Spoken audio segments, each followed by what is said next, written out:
Bip, bip, bip. Era nel rumore del traffico urbano, di un anno trascorso ormai, lontano, e che inglobava i ricordi di un giovane al volante, ma fermo tra le macchine. Bip, bip, bip. Era la sveglia del mattino, con gli occhi abituati a stare chiusi da tutta una notte di pensieri al buio. Il tepore del sotto le coperte chiamava forte il desiderio di non essere lasciato. Bip, bip, bip. Un allarme al telefono che indica il fatto che dovrai girare le verdure nel forno per evitare che si brucino, intanto che gli odori della cucina appannano i vetri delle finestre in quell'inverno così freddo. Bip, bip, bip. Era quel maledetto aggeggio che non mi faceva riposare quando ero il primo giorno all'ospedale, ricoverato per i problemi al cuore. Sembrava lo stesso bip, bip, bip di quando correvo con il cardiofrequenzimetro. Mi incitava ad osare di più, mi ritmava il suo pulsare, mi spronava a spingere, garoso come un cavallo frustato nel circuito dell'ippodromo. Bip, bip, bip. E quella macchina nuova che abbiamo in ufficio e che fa un po' tutto, dalle fotocopie ai fax, dalle scannerizzazioni alle stampe di adesivi plastici che utilizzavamo per ricordarci quante migliaia di cose avevamo prodotto quell'anno. Bip, bip, bip. È l'orologio dell'infermiere che segnala a mio figlio di andarsene perché è finita l'ora di visita. Ma io vorrei che rimanesse, che continuasse a parlarmi, che mi dicesse chi è, cosa fa, cosa diventerà. Vorrei che mi stringesse la mano, questa mano che io ho conosciuto negli anni essere forte, capace, abile, delicata, precisa, ferma, gentile, e che ora percepisco con una pelle vissuta, piena di pieghe, di grosse vene, con i polpastrelli che sembrano essere stati per troppo tempo immersi nell'acqua calda, avvizzite, stanche, che segnalano l'inesorabile, il bastardo e incessante passare del tempo, eppure è solo un attimo. Ricordo bene quando sono venuto qui, un forte dolore al petto e poi la sensazione di queste lenzuola ruvide e scomode, un muro davanti a me e al lato una finestra che dà su un grande parcheggio che però non vedo. Semplicemente chi viene a trovarmi me lo racconta, sempre troppo pieno di persone che si recano a trovare chi sta peggio di loro. Vorrei alzarmi, camminare fuori, sentire che esiste ancora un'aria fresca, che non è quella filtrata centinaia di volte e riimmessa nel circuito chiuso di un luogo dove nemmeno le finestre si possono aprire. Mi accorgo che una mano accarezza l'altra e mi fa ricordare di quanto sia invecchiato, di come le ossa siano lente e dolorose nei movimenti. Passo sopra il dorso e percepisco una fitta. Cos'è questa cosa qua? Mi chiedo. Un infermiere mi mette una mano sulla spalla e mi fa notare che se faccio così potrei togliermi l'ago cannula. La sua mano scivola dalla spalla alla mia mano e in quel momento mi ricordo quando mia moglie, tanti anni fa ormai, si prendeva cura di me, quando avevo la febbre e non potevo andare a lavorare. Come mia madre si prendeva cura di me quando avevo il morbillo e non potevo andare a scuola. Mi lasciano da solo nella stanza. Giro la testa e guardo fuori dalla finestra che ho al lato. Vedo il riflesso delle luci delle macchine che mi tengono ancora in vita e dietro a quel vetro un buio notturno. L'assenza di luci fuori mi dice che la notte è profonda e che porterà pensieri profondi. Sento l'aria che entra ed esce, che entra ed esce, sempre più lenta. Entra ed esce. Entra ed esce. Chiudo gli occhi gentilmente. Penso che è solo un attimo. Quante voci, quante sensazioni, quanta luce. Beep, beep, beep. Il medico che dice qualcosa a mia mamma, ma non capisco. E nel frattempo... Ai! Ma le sembra il modo? Quello è il mio sedere, ma che fa? Avverto un'irrefrenabile voglia di piangere e sento la mia voce che grida la vita. Ma cosa sta accadendo? Dove sono? Chi sono queste figure tutte appannate? Sento troppe mani addosso e un attimo dopo l'odore intenso di chi mi ha accolto per mesi e mesi. Mi calmo. Prendo tempo. Dormo. Sento l'aria che esce, che entra e che esce dal naso. Che entra e che esce dal naso. Entra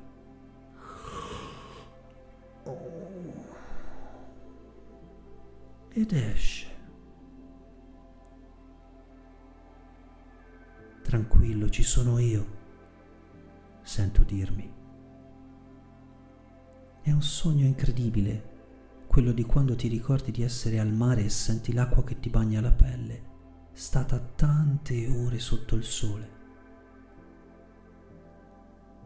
È divertente sentire l'onda che ti muove gentile, con forza, ma senza scossoni.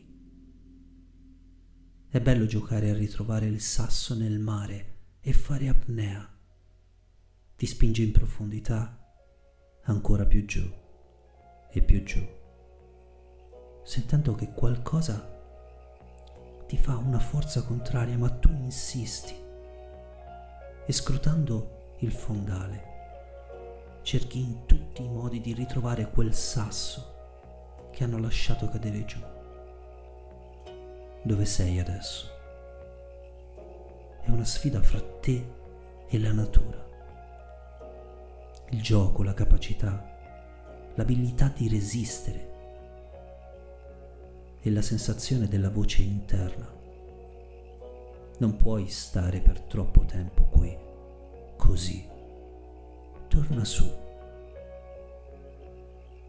E allora risali, guardando quella superficie distante, uno specchio che filtra i raggi del sole, che si muove sbrilluccicando. Ti sembra un mondo al contrario e intanto il corpo segnala qualcosa che manca. Le gambe continuano a pedalare verso l'alto, la superficie si avvicina ma manca ancora un po'. Le braccia si aggrappano all'acqua per spingerti più su. Ti manca il fiato, lo senti da un po', la pressione si fa presente. Un ultimo sforzo e uscendo da quella superficie in alto fai... È come quando la vita ti chiede grazie, come quando sopporti troppo la pipì e finalmente trovi un bagno e senti quel brivido lungo tutta la schiena. Lascia andare, ti lascia andare. Trovi te stesso nell'esprimere le tue naturali necessità e al tempo stesso muovi altri passi in avanti verso il tuo incessante cammino, come un sentiero di montagna che con le sue luci ed ombre ti accoglie nel fresco del suo panorama, dall'alto, un po' come il primo morso di una mela croccante. Che bellezza, che soddisfazione! È la crostata della domenica, quella con la marmellata fatta in casa, quella che riempie la cucina del profumo che proviene dal forno poco prima dell'ora di pranzo. Questi momenti sparsi in giro per la strada, come i tasti di una tastiera del PC, che dopo essere caduto si sparpagliano su tutto il pavimento, prendendo spazio fra loro, prendendo lo spazio delle parole che hanno scritto tante e tante volte, prendendo spazio dai ricordi di un Ctrl+C e Ctrl+V, assumendo finalmente solo la forma di un tasto, ricordandoti che va toccato, che è fatto per essere premuto, per essere cercato e spinto un po' in profondità. Ognuno di questi istanti è come il primo bacio che ha aperto un mondo, che ha aperto un cuore, che ha bagnato le labbra, che ha chiesto di entrare, che ha morso l'anima e che ha desiderato il respiro che prendi fra le parole ti amo. Sono la sensazione del cornetto caldo al mattino, in piedi al bar, tra la gente che si sta ancora svegliando, quella che ha lavorato tutta la notte, quella che non vorrebbe essere lì, nonostante non sia uno spazio enorme, quello fra un concetto e l'altro, quello che permuta uno scopo in azione, quello che intercorre tra il tuo nome letto sul registro di scuola e l'alzata del braccio per dire presente. È il fatto che spesso mi senta in quel vuoto di tempo, in assenza di un luogo fisico dove appoggiare il piede e sentirmi sorretto da un pavimento che sostiene il peso delle cose non dette, mentre ascolto il suono della pioggia che batte sul tetto della macchina prima di scendere in questo inverno, con il calduccio dell'abitacolo e i vetri che hanno l'acqua che scorre come una cascata che allunga le luci dei lampioni e le rende incomprensibili da riconoscere, ma tu sai che è così, che c'è uno spazio fra gocce che determina una quantità di acqua ben specifica, una sorta di individualità fra gocce, ognuna compone ed è composta, come note di un'orchestra che suona quel lento che riconosci subito e ti fa dondolare al ritmo dei pensieri che hai associato ad un momento da ricordare come speciale, specialissimo. E quell'acqua, quello scroscio, sono tutto insieme, la stessa goccia che scandisce il tempo picchiettando sull'acquaio del lavello in cucina, che moltiplicata per 100, 1000 volte, 10.000 volte, non sarebbe altro che il suono di quella pioggia d'inverno. Solo che adesso, tra una goccia e l'altra, riesci a sentire quel vuoto, a scandire un tempo, ad aspettare il prossimo evento che plin, plin, plin, un po' come quel beep, beep, beep, che piano piano rallenta fino a farti percepire tutto il tempo tra un segnale e l'altro. giorno ho tenuto una lezione ai miei allievi. Alla fine dell'incontro erano felici. L'ho scoperto solo quando mi sono dato l'occasione di prendermi un secondo di silenzio e ascoltare il loro cuore che all'unisono boom, boom, boom faceva tremare la stanza dentro la mia testa.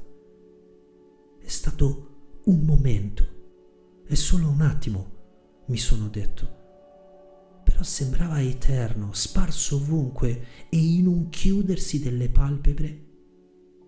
Era già il momento di raccogliere la mia roba, il registro, le slide, i miei occhiali, la borsa. Ricordo che uscendo un ragazzo troppo giovane per essere già all'università mi intercettò all'uscita centrale dell'aula magna. «Posso farle 2 domande?» mi disse con un sorriso. «Non sei troppo giovane per essere qui, figliuolo?» risposi io. «Questo è un sì o è un seguimi che sono di fretta?» mi chiese lui seguendomi nel corridoio. «Accompagnami allora. Hai tempo per le tue domande fino alla porta dell'aula insegnanti». Mentre camminava al mio fianco, guardava dove metteva i piedi e contemporaneamente scrutava la mia faccia in cerca di una risposta oltre le parole. Mi disse che era lì perché sua madre era all'ultimo anno di filosofia e proprio non sapeva dove parcheggiarlo. Così lui si era intrufolato al calduccio di una grande aula popolata da studenti che lo avrebbero allo stesso modo nascosto e fatto sentire protetto, nell'attesa che sua madre lo tornasse a riprendere per portarlo a casa e preparargli il pranzo. «Quali sono queste domande che vuoi pormi, ragazzo?» gli dissi intanto che camminavo. «Ah, sì. Come si imparano le cose che sa lei?» mi chiese con curiosità.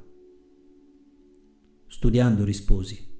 «Studiando molto per molto tempo. Ma non sono sicuro che tu volessi una risposta di questo tipo. O forse hai sbagliato la tua domanda». Non mi permise nemmeno di finire di rispondere, intercettandomi tra una parola e un respiro. Ed è felice delle cose che sa. Questo suo sapere la rende felice. Ecco, ricordo che le mie gambe avevano una risposta più chiara e veloce delle mie parole, che il mio intero corpo si fermò e comunicò ai miei pensieri: prenditi del tempo per vivere adesso. Un segnale pulito, un segnale piacevole, ma al tempo stesso potente, inesorabile. Come quando ti risvegli da un torpore troppo assennato per farti sentire vivo e capisci che l'intero essere è solo un attimo, quell'attimo che hai vissuto, vivendo, vivrai, quell'attimo, quest'attimo, un attimo, sì, ecco, proprio